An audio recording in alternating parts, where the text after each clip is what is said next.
Hello everyone, hope you are doing great. So let's proceed to our topic. Today we are going to discuss you about email, and yeah, it is also a part of business English. So email, we all familiar with this word. So basically email is short for electronic mail. It is one of the fastest means of transmitting a message, whether it is in the form of visual graphics, picture, text, message to another user or for a number of user in one go. Basically बहुत fastest means है, ठीक है, message को exchange करने का, चाहे वो किसी भी फॉर्म में, विजुअल फॉर्म में हो, टेक्स्ट फॉर्म में हो, ग्राफिक्स फॉर्म में हो, ठीक है, आप इजीली उसको एक्सचेंज कर सकते हो एक दूसरे के साथ. इसे आप एक्सचेंज एक पर्टिकुलर इंडिविजुअल के साथ भी कर सकते हो और एक पर्टिकुलर ऑडियंस या लार्ज नंबर ऑफ ऑडियंस के साथ भी आप कर सकते हो, वो भी एक ही टाइम में. मतलब एक ही बार आपने जब एक बार सेंड कर दिया वो सबको पहुंच जाएगा. One of the most accessible and easiest way forms of communication. और सबसे अच्छी बात यह है कि बहुत ही ज़्यादा एक्सेसिबल है. एक्सेसिबल का मतलब होता है कि आप कहीं पर भी इसे एक्सेस कर सकते हैं, ठीक है, in your mobile phone, in your cell phones, wherever you want, ठीक है, ऑफिस में या ट्रैवलिंग में, कहीं पर भी आप एक्सेस कर सकते हैं और ये बहुत ज़्यादा ईजीएस्ट है. Cell phones and tablet computer only have the ability to send and receive email address. अब आप देखोगे कि सेल फ़ोन और जो टैबलेट कंप्यूटर्स हैं इनके पास भी एबिलिटी होती है कि आप रिसीव कर सकते हो ईमेल मैसेज को और वहाँ पर सेंड भी कर सकते हो. इसीलिए बोला था कि इजीली एक्सेसिबल है और ईजीएस्ट है. और साथ ही साथ इसमें सबसे इम्पॉर्टेंट चीज़ ये है कि जब मैं अगर बात करूँ पुराने टाइम पे, तो सिर्फ हम कंप्यूटर से ही ईमेल भेज सकते थे और सेंड कर सकते थे और रिसीव कर सकते थे. लेकिन अब आप अपने सेल फ़ोन से भी कर सकते हो. It is easiest to write an email message than a business letter or report where greater attention has to be paid to the language style and tone. ये बहुत ज़्यादा ईजीएस्ट वे है, मतलब ईमेल लिखना बहुत ज़्यादा ईजी है अगर मैं रिपोर्ट या बिज़नेस लेटर लिखने को इससे कंपेयर करूँ, ठीक है. क्योंकि आपको बिज़नेस लेटर में और ई रिपोर्ट लिखने में हमेशा फॉर्मल टोन को ज़्यादा प्रेफर करना पड़ता है और वी कैन से कि आपको एक लैंग्वेज स्टाइल और टोन को ज़्यादा अटेंशन पे करनी पड़ती है. इन और हाँ, आप with the help of electronic mail आप ये जो मेमो हो गया, सर्कुलर हो गया, नोटिस हो गया, अदर मैसेजेस हो गए, इन सबको भी आप कम्युनिकेट कर सकते हो. Now let's proceed. एडवांटेज पढ़ेंगे हम. एडवांटेज जो है ये बहुत ज़्यादा फास्टेस्ट मीन्स है कम्युनिकेशन का, जैसे कि हम सबको पता है, हम यूज़ भी करते हैं इवन ईमेल्स का.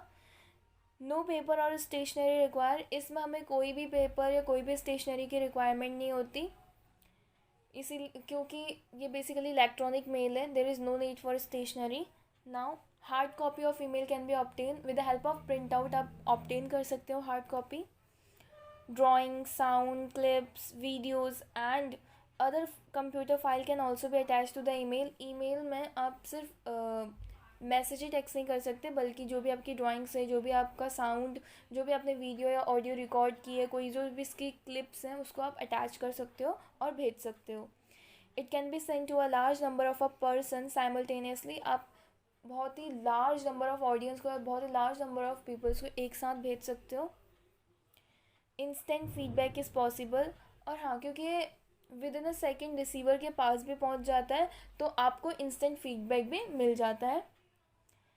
Store easily for future reference. और आप इसको स्टोर भी करके रख सकते हो फ्यूचर रेफरेंस के लिए. जैसे कि मेरे पास बहुत सारी ईमेल्स हैं जो ऑलरेडी सेव्ड है, और इवन अनवांटेड ईमेल्स भी हैं मेरे पास जो ऑलरेडी मेरे पास बहुत ही लंबे टाइम से सेव्ड हैं. Now disadvantage. It is not secure means of communication. पहली बात, ये सिक्योर मीन नहीं है क्या बोलते हैं कम्युनिकेशन के लिए, क्योंकि कोई भी बंदा, पर्सन आपकी ईमेल को हैक कर सकता है और आपके जितने भी मैसेजेस हैं उनको पढ़ सकता है.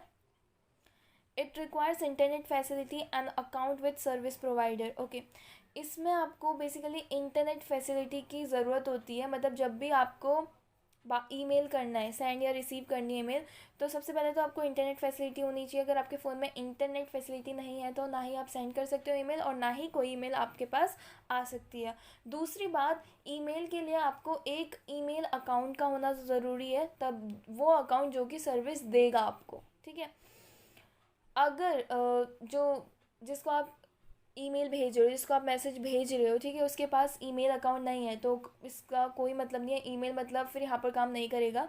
द पर्सन नीड टू पे the charge for internet facility, जो पर्सन है उसे इंटरनेट फैसिलिटी का यूज़ करना होगा, यहाँ पर उसको पे करना पड़ेगा इंटरनेट फैसिलिटी के लिए, क्योंकि विदाउट इंटरनेट ईमेल नहीं कर सकता। इन case of internet failure email can not be send, अगर आपका इंटरनेट पैकेज में भी ख़त्म हो गया हो तो फिर इंटरनेट काम नहीं करेगा। मतलब बेसिकली इसमें यही बता रखा है कि इंटरनेट की आपको बहुत ज़्यादा ज़रूरत है, फैसिलिटीज़ की। Knowledge of computer is must, अगर आपको कंप्यूटर की नॉलेज नहीं है तो इट मीन्स आप ईमेल भी सेंड नहीं कर सकते, क्योंकि आपका अगर कंप्यूटर की नॉलेज नहीं है तो ईमेल की नॉलेज भी नहीं होगी। तो ये सब इसके डिसएडवांटेजेस हैं। Now let's proceed to components of email. Component of email में basically email consists of two major section, that is header and body. Now let's proceed to header. What header includes? So header includes the following element: date, from, date, to, complementary copy which we denote CC, and subjective. Now from here refers to, जैसे suppose मैं mail भेज रही हूँ, ठीक है, तो पहले जो भी मेल भेज रहा होगा वो फॉर्म में आता है, मतलब सेंडर, डेट आज की, या जब भी आप मेल ड्राफ्ट कर रहे हो। नेक्स्ट टू, किसको भेज रहे हो आप, कोई ऑफिस को, कोई मैनेजर को, या कोई एम्प्लॉय को, या कोई अपने ही आसपास रिलेटिव्स को। सीसी यहाँ पर बेसिकली फॉर्मल यूज़ के लिए होती है कि आप इसकी जो कॉपी है किसको, एक और मतलब किस कोई एक और थर्ड पर्सन है उसको भी भेज रहे हो, ठीक है, तो आप सीसी में उनका नाम शो करते हो। नेक्स्ट सब्जेक्ट, सब्जेक्ट हमें सभी को ही पता है कि किसके रिगार्डिंग, मतलब पर्पस क्या है मेरा इस ईमेल को भेजने का। अब आता है आपका बॉडी, ठीक है, बॉडी के अंदर क्या क्या चीज़ें आती हैं। सबसे पहले it contain basic content based on the purpose, इसमें सबसे पहले आपका बेसिक कंटेंट आता है कि किस पर्पस के लिए आप क्या पर्पस है आपका ईमेल भेजने का। This is exactly the same as body of regular letter like salutation, signature, block. अब ब्लॉक में के यहाँ पर लगाना मैं भूल गई, really sorry for that. Now ये एग्जैक्टली सेम होता है रेगुलर लेटर्स की तरह, हमें पता है लेटर्स कैसे लिखते हैं, सेम ही होता है, वैसे ही हमें लिखना होता है। ईमेल कैन बी फॉर्मल और इनफॉर्मल, और ईमेल फॉर्मल भी हो सकते हैं, इनफॉर्मल भी हो सकते हैं। Formal email contain formal element and formal tone, जो फॉर्मल ईमेल्स होते हैं वो फॉर्मल एलिमेंट कंटेन करता है और फॉर्मल उनकी टोन होती है। जो इनफॉर्मल ईमेल होते हैं वो स्किप कर सकते हैं कुछ एलिमेंट्स यहाँ पर रेफर कर रहा है, लाइक आपको ज़रूरी नहीं है कि आपको सीसी कॉम्प्लीमेंट्री कॉपी की यहाँ पर आपको कोई ज़रूरत नहीं होती, ठीक है, ज़रूरी नहीं है आपको सब्जेक्ट लिखना, बिना सब्जेक्ट के भी जो इनफॉर्मल लेटर्स हैं उसमें प्रोसीड कर सकते हैं, ठीक है। सिग्नेचर की यहाँ पर आपको ज़रूरत नहीं होती, तो these are the elements of the email, ठीक है, जिसकी आपको ज़्यादा रिक्वायरमेंट नहीं होती। बस जैसे आपने फ्रॉम कर दिया, टू कर दिया, और बॉडी लिखनी स्टार्ट कर दी, मतलब मैंने यहाँ पर बहुत सारी चीज़ें स्किप कर दी हैं, एलिमेंट्स जो हैं ईमेल के। नाउ नेक्स्ट प्रोसीड, ईमेल के कुछ एटिकेट्स होते हैं, अब पढ़ेंगे वन बाय वन। पहला, use simple, clear and polite language, हमेशा हमें यूज़ करनी चाहिए सिंपल, क्लियर और पोलाइट लैंग्वेज को।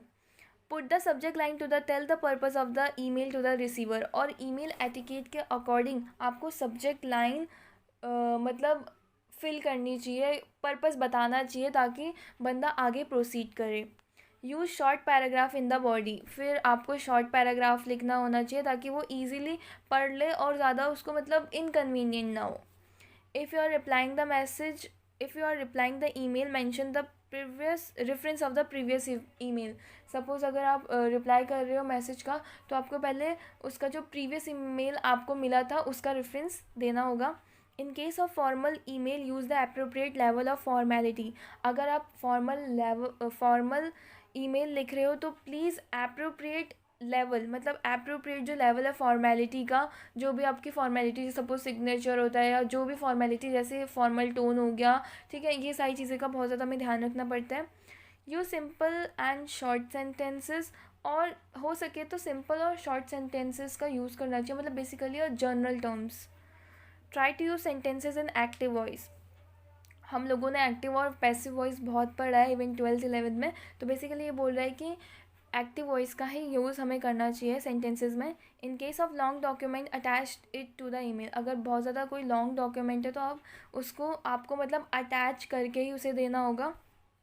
Start the email with the most important information you want to send और रिसीव। हमें जब भी ईमेल स्टार्ट करना चाहिए तो जो आपको सबसे ज़्यादा इम्पॉर्टेंट इन्फॉर्मेशन है उससे ही स्टार्ट करना चाहिए। यहाँ पर आपको एक एग्जांपल दिख जाएगा। चेक स्पेलिंग एंड ग्रामर, आपको स्पेलिंग और ग्रामर दोनों का ही ध्यान रखना चाहिए। चेक रिसीवर्स ईमेल एड्रेस, और एक बार रिसीवर का ईमेल एड्रेस भी। नाउ फॉर्मेट क्या होता है फॉर्मल ईमेल्स का, फॉर्मल का ही नहीं बल्कि इनफॉर्मल का भी सेम ही फॉर्मेट हो सकता है, बट आप इसमें से कुछ एलिमेंट्स क्या कर सकते हो, स्किप कर सकते हो। सबसे पहले फ्रॉम सेंडर, मतलब जो भी सेंडर है उसका ईमेल एड्रेस आता है। देन डेट, देन टू, जो डेजिग्नेशन होते हैं उसका एड्रेस आएगा, रिसीवर का बेसिकली। सीसी है refers to complimentary copy. Subject, यहाँ पर आपका क्या पर्पज़ है उसको बहुत ही ब्रीफली लिखना। बॉडी में आपको उसको थोड़ा डिटेल वाइज में बताना, बट स्टार्टिंग यहाँ पर जो आप करोगे ईमेल वो जो बहुत ज़्यादा मोस्ट इम्पॉर्टेंट इन्फॉर्मेशन है उससे स्टार्ट करोगे। Then complimentary close. Complimentary close यहाँ पर रेफ़र करता है एट द एंड में जो भी आप सिग्नेचर करते हो या योर सिंसियरली, योर फेथफुली जो भी लिखते हो उसको हम कॉम्प्लीमेंट्री क्लोज कहते हैं। Hope you guys like my video. So if you like my video, please like, share and subscribe, and thank you guys for watching.